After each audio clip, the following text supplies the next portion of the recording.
श्रीमन्महागणाधिपतये नमः। लक्ष्मीनारायणाभ्यां नमः। उमामहेश्वराभ्यां नमः। वाणी हिरण्यगर्भाभ्यां नमः। शचीपुरन्दराभ्यां नमः। माता पितृचरणकमलेभ्यो नमः। इष्टदेवताभ्यो नमः। कुलदेवताभ्यो नमः। ग्राम देवताभ्यो नमः। स्थान देवताभ्यो नमः। वास्तुदेवताभ्यो नमः। सर्वेभ्यो देवेभ्यो नमः। सर्वेभ्यो ब्राह्मणेभ्यो नमः। श्री गुरुचरण कमलेभ्यो नमः। ओम सिद्धि बुद्धि सहिताय श्रीमन्महागणाधिपतये नमः। अत्रि भगवान प्रभु श्री रामचंद्र जी की स्तुति किए और इधर जगत जननी मां सीता जी अनुसुईया माता के चरण पकड़कर उनसे मिलती है। अनुसुईया माता सीता जी को दिव्य वस्त्र और आभूषण पहनाए, वो आभूषण ऐसे कि जो नित्य नए निर्मल सुहावने बने रहते, कभी मन गंदे कुचैले पुराने ही नहीं होते। और तब कह ऋषि बधू सरस मृदुबानी, नारी धर्म कछु ब्याज बखानी। तब ऋषि पत्नी अनुसुईया जी सीता जी के बहाने मधुर और कोमल वाणी से स्त्रियों के कुछ धर्म बखान कर कहने लगी कि मातु पिता भ्राता हितकारी, मित्रप्रद सब सुनु राजकुमारी। अमित दान भरता भय देही, अधम सुनारी जो सेवन तेही। धीरज धर्म में त्रयरु नारी, आपद काल परिखी हैं चारी। वृद्ध रोग बस जड़ धनहीना, अंध बधिर क्रोधी अति दीना। ऐसे पति कर किए अपमाना, नारी पाव जमपुर दुख नाना। एक ही धर्म एक व्रत नेमा, काय बचन मन पति पद प्रेमा। माता अनुसुईया के द्वारा दी गई शिक्षा के इस अंश का हम लोगों ने पिछले प्रसंग में, पिछले दिवस में, आज से पूर्व के दिवस में हम लोगों ने उसका विस्तृत श्रवण अमृत रस पान किया। इसमें अनुसुईया जी सीता जी से कह रही हैं, सीता जी को निमित्त बनाकर उपदेश दे रही हैं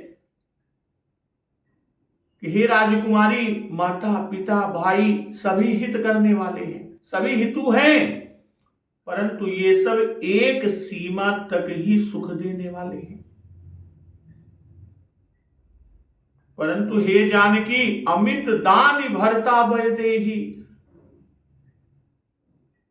पति तो मोक्ष रूप यानी असीम सुख देने वाला है, और अधम सुनारी जो सेवन तेही, वह स्त्री अधम है जो ऐसे पति की सेवा नहीं करती।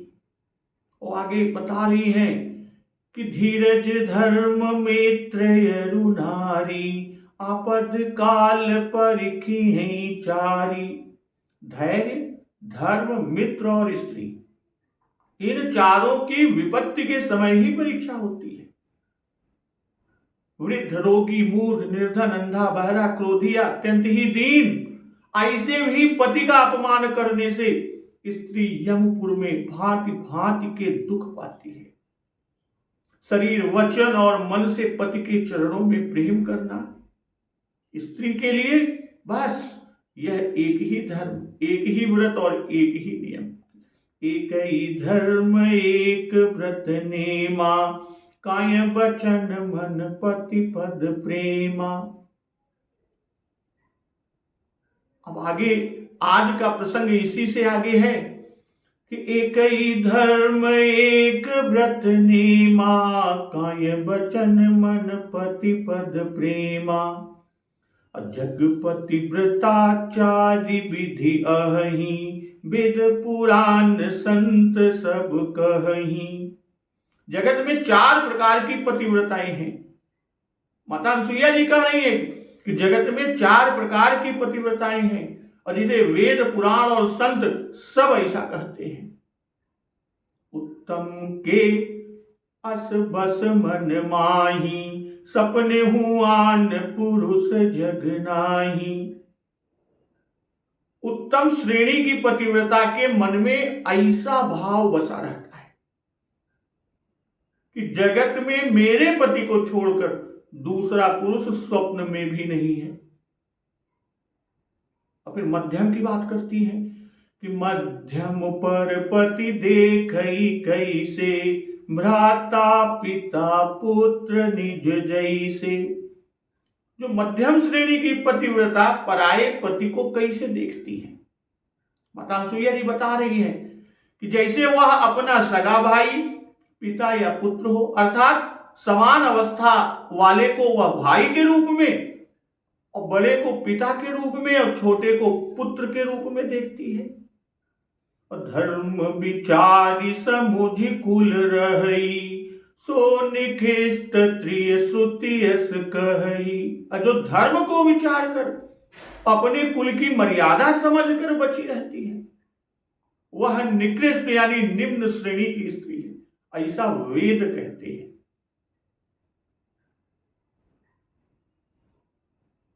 बिनु अवसर भयते रह जोई, जाने हुआ धम नारी जग सोई। और जो स्त्री मौका न मिलने से या भयवश पतिव्रता बनी रहती है, जगत में उसे अधम स्त्री जानना। पति वंचक पर पति रति करई, रौ रौ नरक कल्प सत परई। पति को धोखा देने वाली जो स्त्री पराये पति से रति करती है, उसके साथ रमण करती है, वह तो 100 कल्प तक रौ नरक का दुख पाती है, का क्लेश पाती है, यह नरक में पड़ी रहती है। अच्छन सुख लागी जन्म सत कोटि, दुख न समुझते ही सम को खोटी। भाई क्षण भर के सुख के लिए, क्षणिक सुख के लिए जो 100 करोड़ यानी असंख्य जन्मों के दुख को नहीं समझती। क्षण सुख लाग जन्म सत कोटि, दुख न समुझते ही सम को खोटी। तो उसके समान दुष्टा कौन है?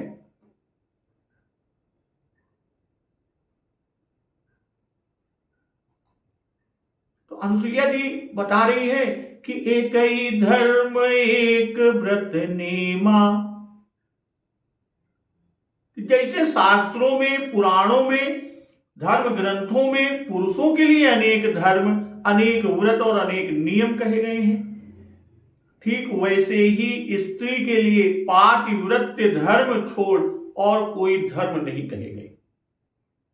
उसके लिए लोक और परलोक दोनों के लिए यह एक ही साधन बताया, यही एक साधन बताया गया है। स्त्री रामार्य स्वभावाम,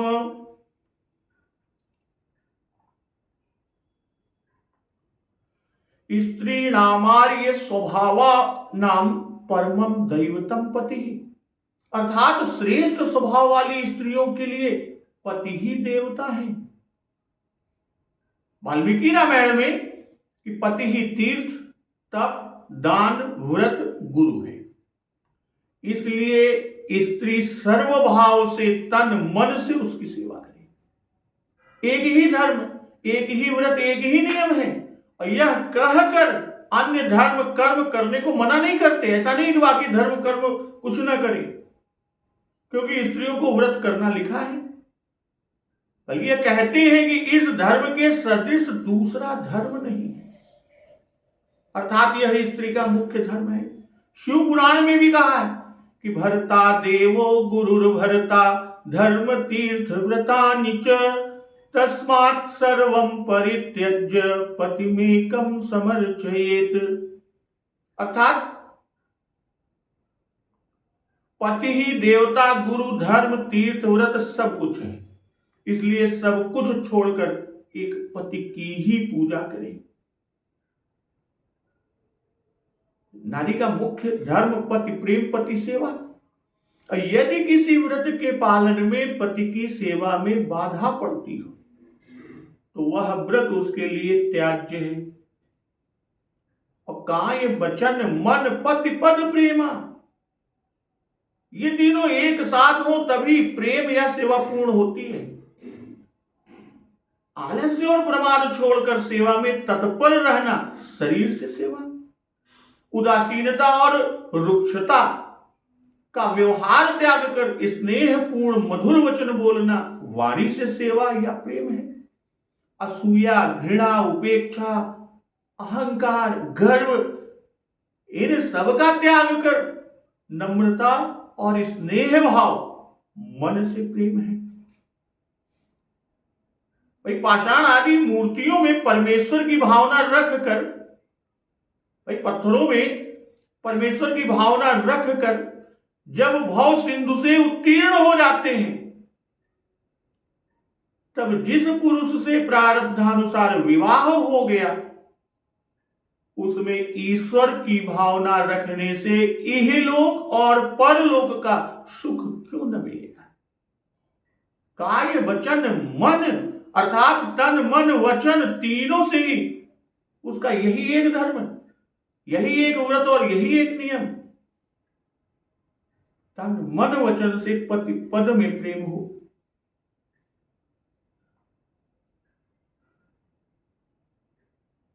शिव पुराण रुद्र संहिता में लिखा कि उत्तम, मध्यम, अधम और अति निकृष्ट ये 4 प्रकार की पतिव्रताएं होती हैं। उनके लक्षण सुनो कि जो स्वप्न में भी अपने पति के सिवा दूसरे को नहीं देखती वह उत्तम, यह पहला प्रकार। दूसरा प्रकार, जो दूसरे मनुष्य को शुद्ध बुद्धि से पिता, भ्राता तथा पुत्र के समान देखती है। और तीसरा, जो मन से अपने धर्म को विचार कर वह विचार नहीं करती और चरित्र वाली है, वो तीसरे प्रकार की। और चौथे प्रकार अति निकृष्ट में कि जो स्त्री पति और कुल के भय से व्यभिचार से वंचित रहती है। तो ऐसा मनु आदि पूर्वाचार्यों ने कहा है। और शिव पुराण में जो पातिव्रत्य धर्म अनेक श्लोकों में कहा गया है उसे बाबा गोसाई तुलसीदास जी ने एक ही चौपाई में खींच कर ला दिया कि एक ही धर्म एक व्रत नेमा, काय वचन मन पति पद प्रेमा। काय से अष्ट प्रहर सेवा में तत्पर रहे, मन भावते मधुर वचन कहकर मन को पति में सदा लीन रखे। जग पतिव्रताचार्य विधि अहि, वेद पुराण संत यस कहि। भाई पतिव्रता कहते किसे हैं, पतिव्रता किसे कहते हैं, उसके क्या लक्षण हैं? तो नरोत्तम ब्राह्मण के इस प्रश्न का उत्तर भगवान ने यह दिया पद्म पुराण सृष्टि खंड में। जो स्त्री पुत्र की अपेक्षा 100 गुने स्नेह से पति की आराधना करती है, राजा के समान उसका भय मानती है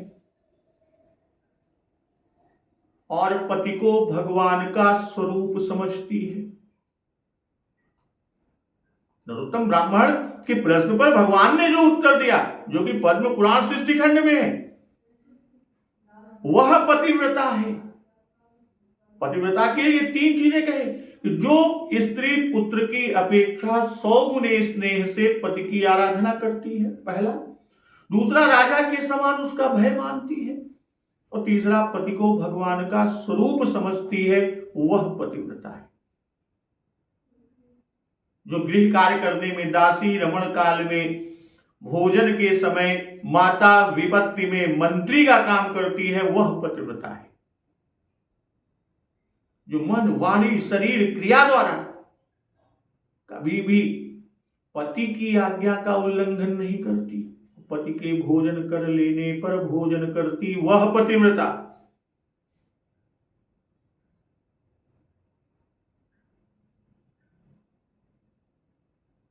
पद्मपुराण सृष्टि खंड में नरोत्तम ब्राह्मण के प्रश्न का उत्तर देते हुए भगवान ने आगे कहा कि जिस जिस सैया पर पति शयन करते हैं, वहां वहां जो प्रतिदिन यत्न पूर्वक उनकी पूजा करती है, पति के प्रति कभी जिसके मन में डाह नहीं पैदा, कृपणता नहीं आती, पति की ओर से आदर मिले न मिले, दोनों में जिसकी बुद्धि समान रहती है, वह पतिव्रता है। जो साध्वी स्त्री सुंदर वेशधारी पर पुरुष को देखकर उसे भाई, पिता, पुत्र मानती, वह पतिव्रता है। तो उत्तम के यश बस। अब बाबा गोस्वामी जी आगे बता रहे हैं, 4 प्रकार की व्रताओं की बात की, अब उन चारों की बात अनुसुईया जी सीता जी के बहाने, उनके निमित्त सबको उपदेश दे रही हैं, जिसमें पहला कह रही हैं कि उत्तम के यश बस मन माही, सपने हुआन पुरुष जग नाही। यह धर्म स्वाभाविक ही उनके मन में बसता है। क्या बसता है? कि स्वप्न में भी संसार में अपना पति छोड़ दूसरा कोई पुरुष नहीं, अर्थात उसे सब जगत स्त्री में ही दिखता है, सारा जगत ही स्त्री में दिखता है। और कहते हैं उत्तम के अस बस मन माहित, यहां बस ये बता रहा है, यह दर्शा रहा है, मन से कभी टलती नहीं। असपने हुआन पुरुष जग नाही, सपने हो कि कुबुद्धि में या कुबुद्धि के मन में आने की संधि नहीं, इसलिए एक रस रहती है, एक समान रहती है। यद्यपि स्वप्न में अपना वश नहीं है, पर बिना वासना के स्वप्न भी नहीं होता, इसलिए उन्हें स्वप्न में भी पर पुरुष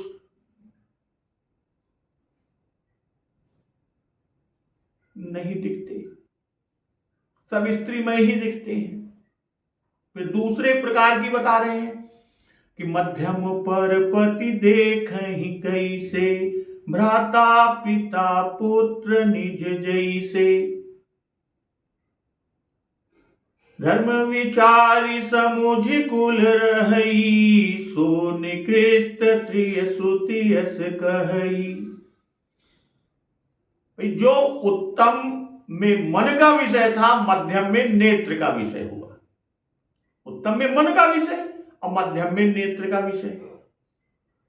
ये और भी पुरुष मानती हैं कि जैसे हमारे पति पुरुष, ऐसे ही औरों के पति पुरुष हैं, पर उनमें यह अपने भाई को, पिता को, पुत्र को, यानी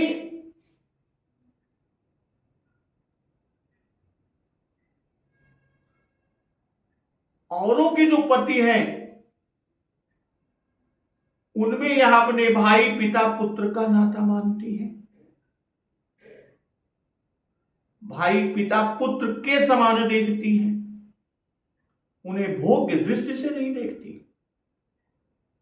निज जैसे, भ्राता पिता पुत्र निज जैसे, कहने का भाव कि सगे भाई, बाप, बेटे में काम की प्रवृत्ति नहीं होती। और इनको मध्यम कहने का कारण, वह कारण यह है कि इनमें काम की प्रवृत्ति का भय रहता है कि भ्राता पिता पुत्र उर्गारी, पुरुष मनोहर निरखत नारी। होई विकल सक मन ही न रोकी, झिमिर विमनि द्रव रवि बिलोकी। और निज में फिर जैसे, जैसे का भाव कि अवस्था क्रम से वह अपने बराबर वाले को भाई, बड़े को पिता और छोटे को पुत्र के समान समझती है। धर्म विचारी समुझ कुल रहई, सो निकृष्ट त्रिय श्रुति यस कहई। भाई धर्म विचार से परलोक का डर, धर्म विचार और समुझ कुल रहई, समुझ कुल से लोक का डर, धर्म विचार से परलोक का डर और समुझ कुल से इस लोक का डर, अर्थात लोक और परलोक का डर मानकर धर्म में रह जाती है। और समुझ कुल अर्थात हमारे पति और पिता का कुल उत्तम, यशस्वी, निष्कलंक, पवित्र आदि विख्यात है, उसमें हम कलंक रूप पैदा हुई, कुल की नाक कटेगी, और ऐसे कुल की होकर हमारा अधर्म में आचरण सर्वथा अयोग्य है। कि हंस वंश दशरथ जनक, राम लखन से भाई, जननी तू जननी भई, विधि सन कछु न बसाई। कोई जाने या न जाने, पर मेरा पवित्र कुल मेरे पाप से कलुषित हो जाएगा। तो ऐसे ऐसे विचारों से जो मन में आई हुई बुराई को दबा देती हैं, वह निकृष्ट है। बिनु अवसर भयते रह जोई, जाने हूं अधम नारी जग सोई। भाई मौका मिल जाए तो कोई घर में न रहे, या किसी को अन्य कामों से समय ही न हो जो इसकी खोज करे, तो वह अवश्य पर पुरुष गमन करे, या पति आदि का भय कि जान पाए तो मार डालेंगे। अधम में बिन अवसर भय कहने से कि निकृष्ट को अवसर भी है, सब सुविधा भी है और भय भी नहीं है, फिर भी वह मन को संयमित रखती है, उसका मन उसके वश में रहता है।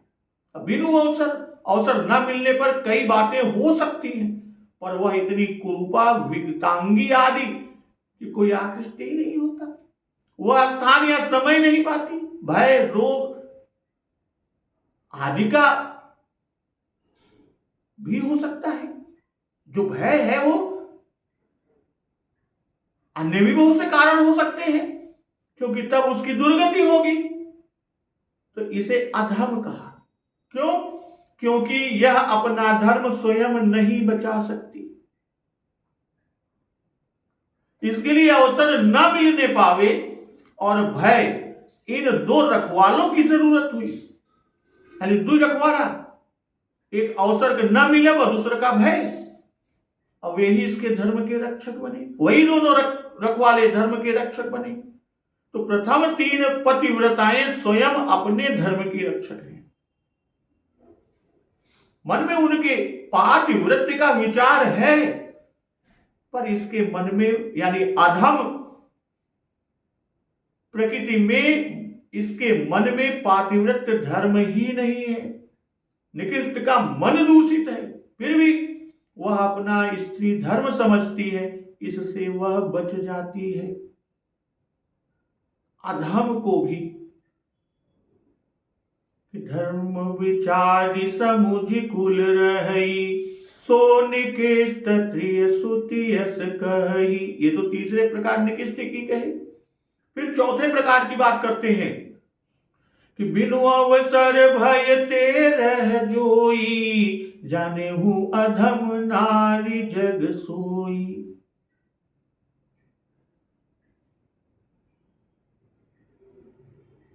इसे अधम कहा। क्यों? क्योंकि यह अपना धर्म स्वयं नहीं बचा सकती, इसके लिए अवसर न पावे, भय, इन दो रखवालों की जरूरत हुई जो इसके रक्षक बने।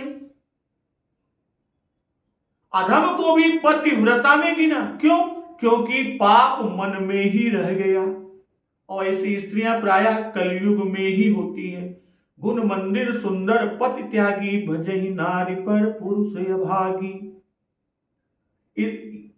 उत्तर कांड में काकभूषण जी ने कहा, इससे पाप के मन में रह जाने से उस पाप का दंड न हुआ, मानस पुण्य हो ही नहीं पापा।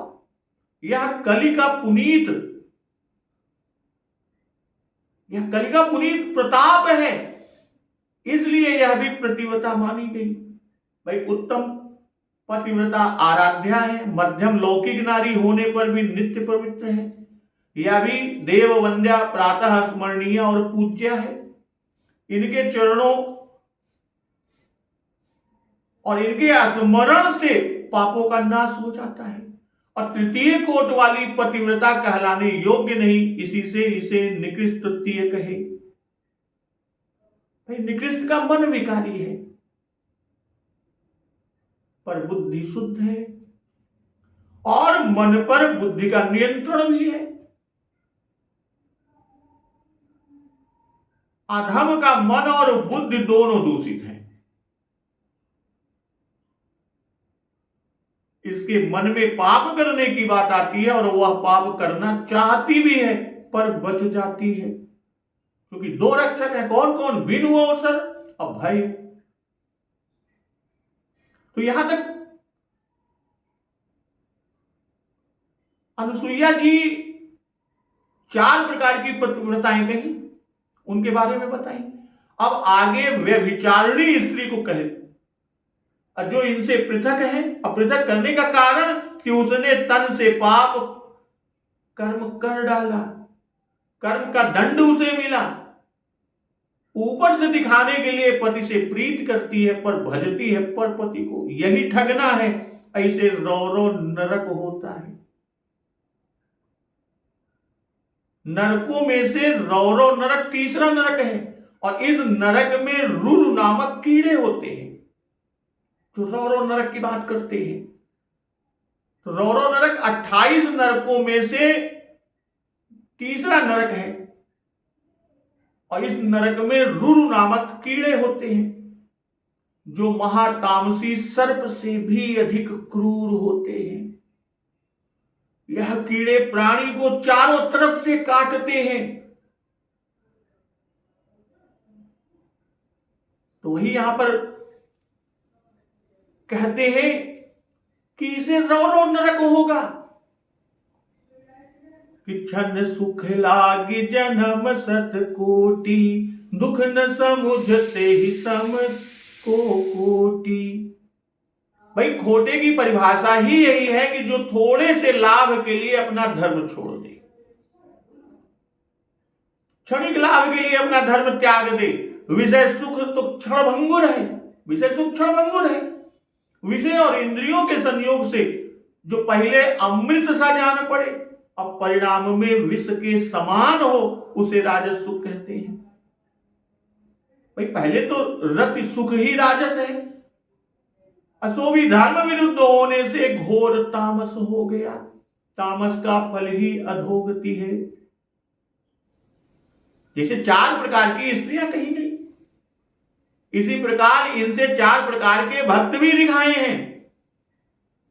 भाई उत्तम उपासक वे हैं जो जिस स्वरूप में अनन्य भाव करते हैं, उसी में भुक्ति मुक्ति और भक्ति सभी कुछ देखते हैं।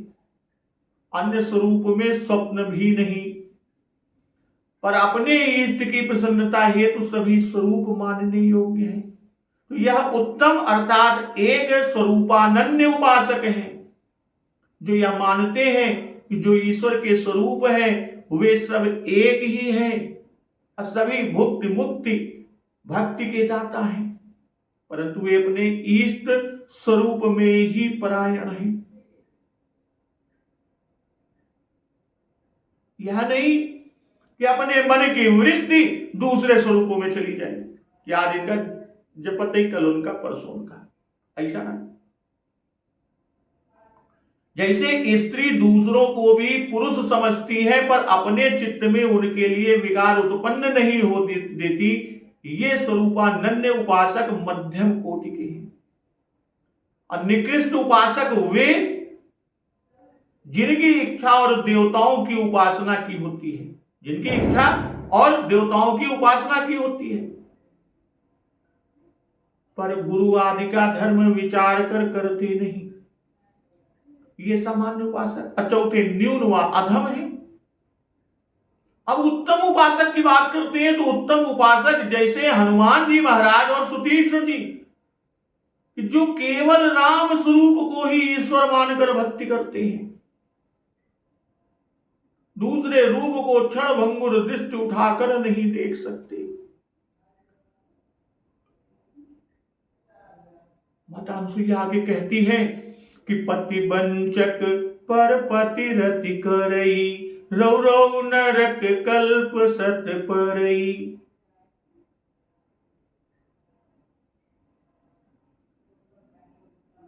श्री पार्वती जी नारद जी से कहती हैं पद्म पुराण सृष्टि खंड का कि जो पापी पुरुष मोहवश किसी साध्वी स्त्री को दूषित करके छोड़ देता है, जो पर स्त्री के साथ अत्याचार करता है, बलात्कार करता है, अथवा उसे धन का लालच देकर फंसाता है, जो पर स्त्री का अपहरण करता है, वे सब स्त्री के हत्यारे हैं और घोर नरक में पड़ते हैं।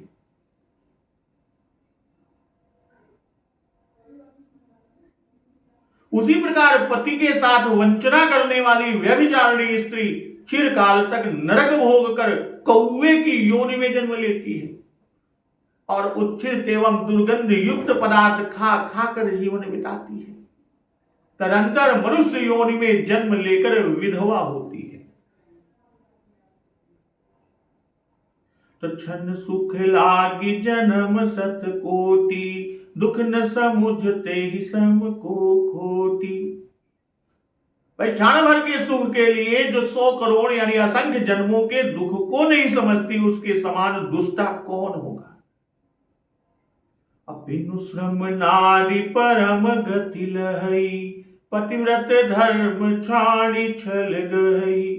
जो स्त्री छल को छोड़कर, छल त्याग कर पातिव्रत धर्म को ग्रहण करती है, पातिव्रत धर्म को दृढ़ता पूर्वक पकड़ती है,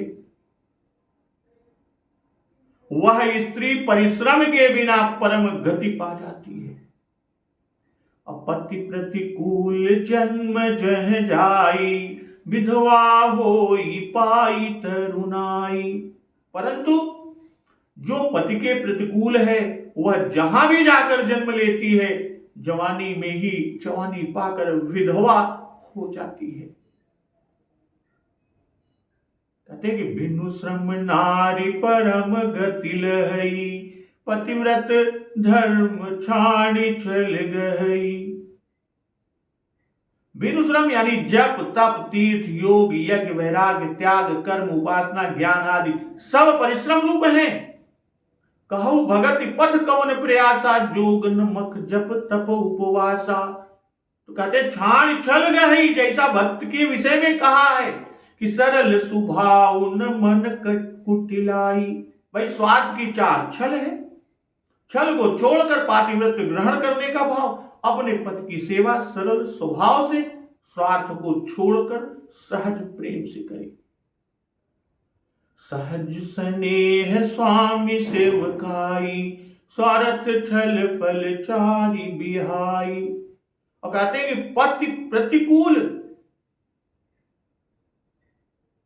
जन्म जह जाई, विधवा होई पाई तरुणाई। ऐसे भी उदाहरण है जहां सतीत्व भंग नहीं हुआ पर पति से विरोध हो गया।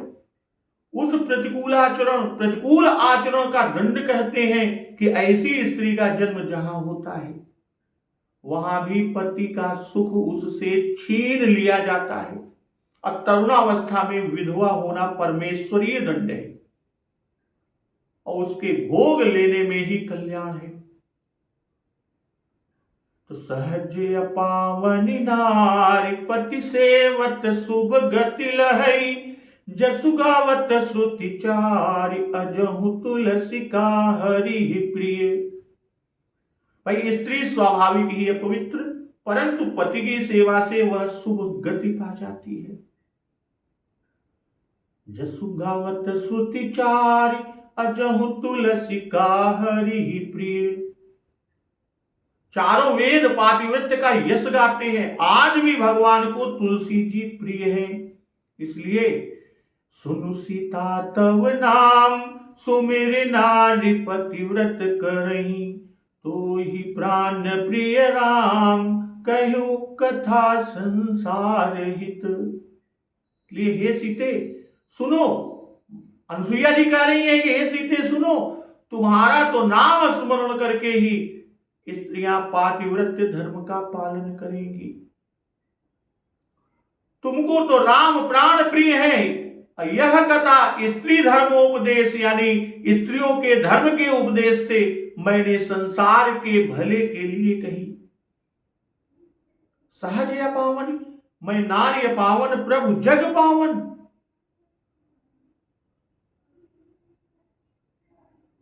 तो इसमें ना तो नारी के अपमान करने की भावना है बाबा गोस्वामी तुलसीदास जी की, ना ही कोई नारी द्वेष की बात है।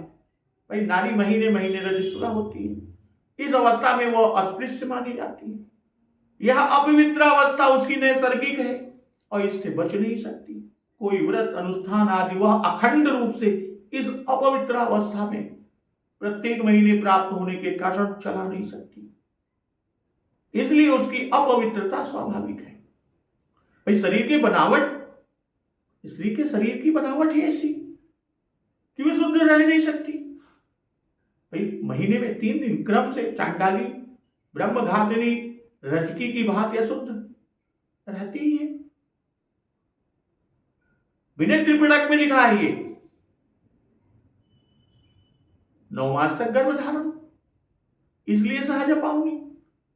पति के पाणी ग्रहण से उसके शरीर का पति के शरीर से अभेद हो जाता, अब वे उसकी अर्धांगिनी हो जाती है। उपर्युक्त दोष पति की सेवा करने वाली को नहीं लगता और शुभ गति होती है।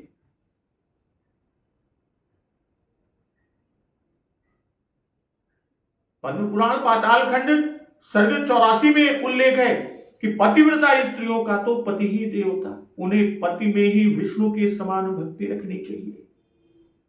मन, वाणी, शरीर तथा क्रियाओं द्वारा पति की ही पूजा करनी चाहिए। अब पति का प्रिय करने में लगी हुई स्त्रियों के लिए पति की सेवा ही विष्णु की उत्तम आराधना है। कहते हैं तुलसिका हरि ही प्रिय। तुलसिका से जलंधर दैत्य की स्त्री वृंदा की कथा को दर्शा दिया। वो बता रहे हैं क्यों वृंदा के परम सतीत्व के प्रभाव से भूत भावन भगवान भोले शंकर उसके वृंदा के पति से जीत न सके थे कि परम सती असुराधिप नारी तहि बल ताहि न जितहि पुरारी। भाई दैत्य कुल की स्त्री के पातिव्रत का यह प्रभाव कि भगवान उसे तुलसी रूप से मस्तक पर धारण करते हैं, वह ऐसी प्रिय, तो मनुष्य आदि की स्त्रियों के सतीत्व के प्रभाव का क्या कहा जाए।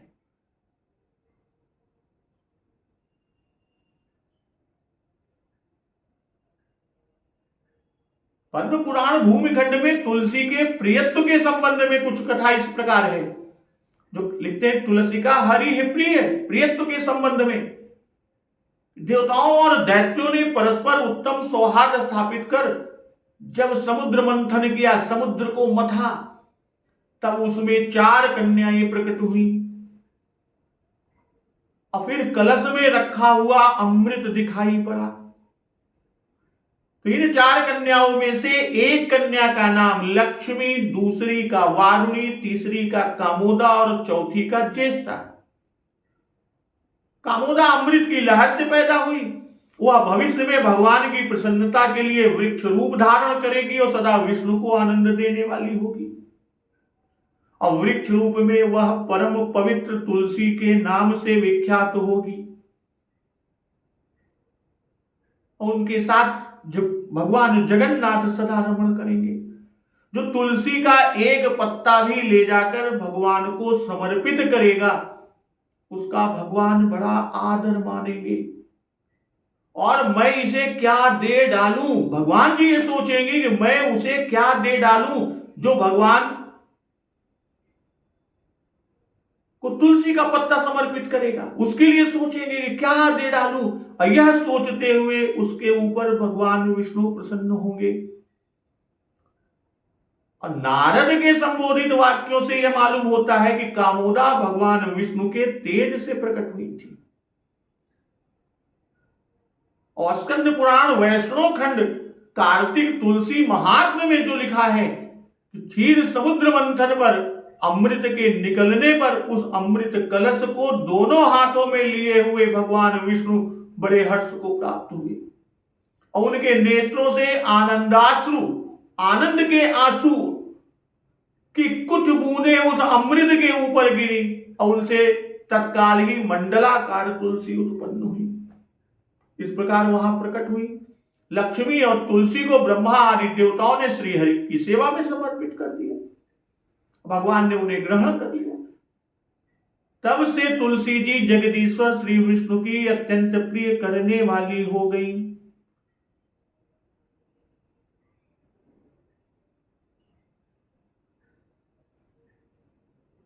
अब इन दोनों कथाओं में जो स्कंद पुराण वैष्णव खंड और पद्म पुराण भूमि खंड में तुलसी के संबंध में है,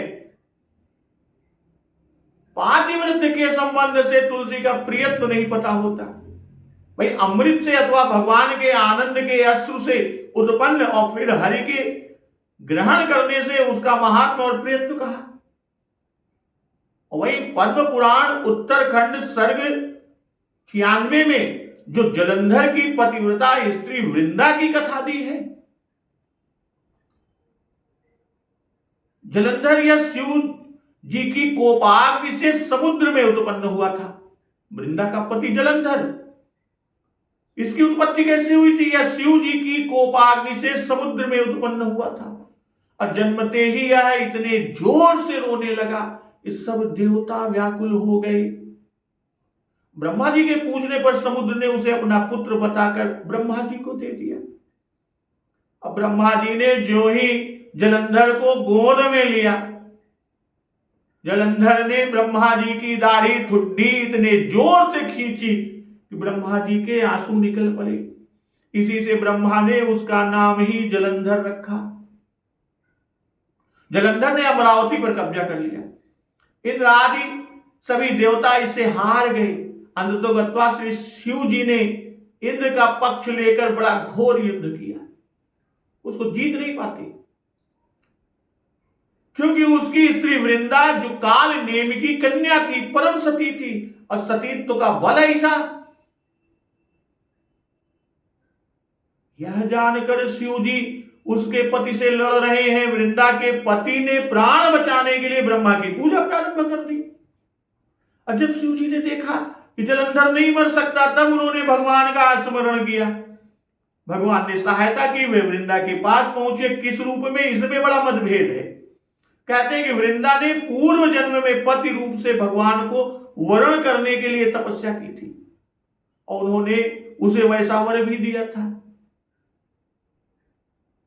तो वृंदा ने उन्हें देखते ही पूजन छोड़ दिया और पूजन छोड़ते ही जलंधर के प्राण निकल गए। सतीत्व के प्रसंग की कथाएं पुराणों में कई तरह की हैं।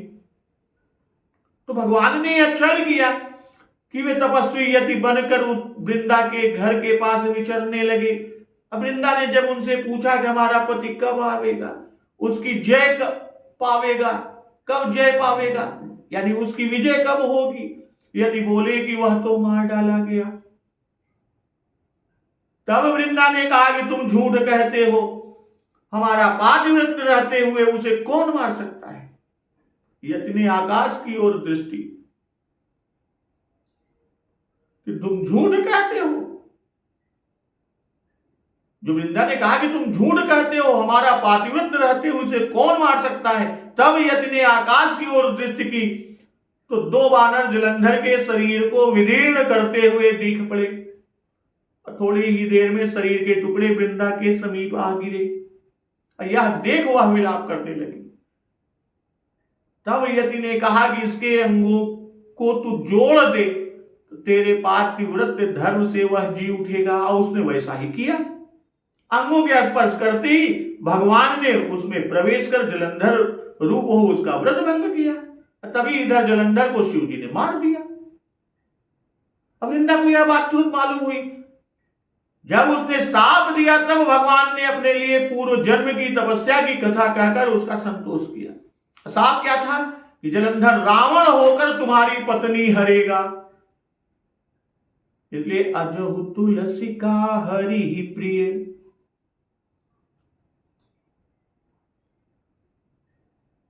भाई भगवान ने वृंदा से यह कहने पर कि तू निष्पाप है, अब तू हमारा भजन कर। तो वृंदा ने अपना सतीत्व नष्ट हो जाने से अपने शरीर को दूषित मानकर भस्म कर दिया। ऐसी से वह भगवान को और अधिक प्रिय हो गई।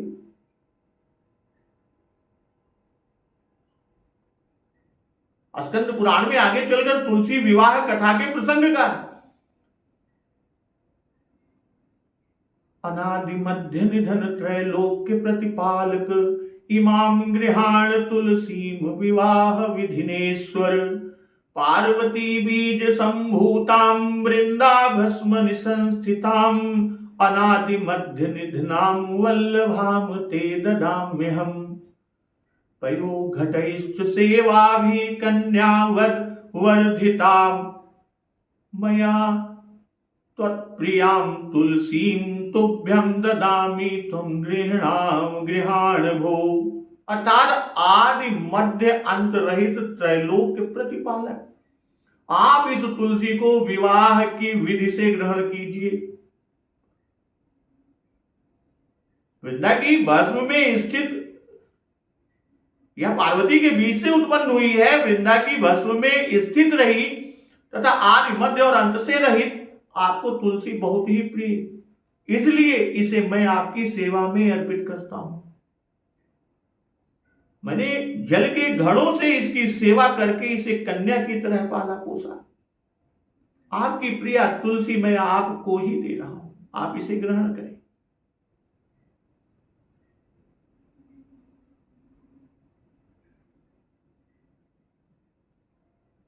इसी कथा के संबंध से अजहु तुलसिका हरे प्रिय कहा, और विष्णु सहस्त्र नाम में तुलसी वल्लभ भगवान का एक नाम ही है।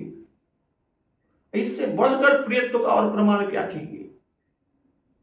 श्री चक्र जी ने वृंदा तुलसी की कथा इस प्रकार लिखा कि स्त्री के लिए पति के नश्वर देह का महत्व नहीं होता, पति उसके लिए परमात्मा का प्रतीक। जैसे कोई भक्ति मूर्ति का पूजन करता है, लेकिन मूर्ति मुख्य नहीं है। मुख्य कौन है? मुख्य है ये प्रभु, जिनकी मूर्ति है। अब यदि प्रभु मूर्ति में प्रकट हो जाए तो यह उपासना का भंग या उपासना का नाश नहीं, बल्कि यह तो उपासना की पूर्णता और प्रभु की कृपा है। भाई जैसे अनेक मूर्तियों द्वारा एक ही परमात्मा की पूजा होती है, वैसे ही समस्त जीव रूपों में भी उन्हीं परम प्रभु का अंश है। तो पतिव्रता नारी पति को जीव नहीं परमात्मा मानती है, इसलिए पतियों के शरीर के रंग रूप चाहे जो हो, समस्त पतिव्रताओं द्वारा उनके पति रूप से वे जगदीश्वर ही पूजे जाते हैं। वे काम या मोह में बाधा पड़ने पर क्रोध होता है,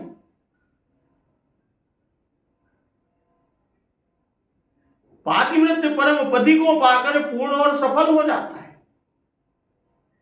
पर उसके मोह में बाधा पड़ने पर क्रोध होता है। और वही स्थिति वृंदा के साथ हुआ कि वृंदा मोह में बाधा पड़ी, इससे उसे क्रोध हुआ। उसने भगवान को जड़ होने का शाप दे दिया, और सर्व समर्थ होते भी भगवान ने शाप को स्वीकार कर लिया। शालिग्राम रूप में भगवान उस शाप का सम्मान करके ही धरा पर व्यक्त हुए। तो पतिव्रता का इतना महान प्रभाव है।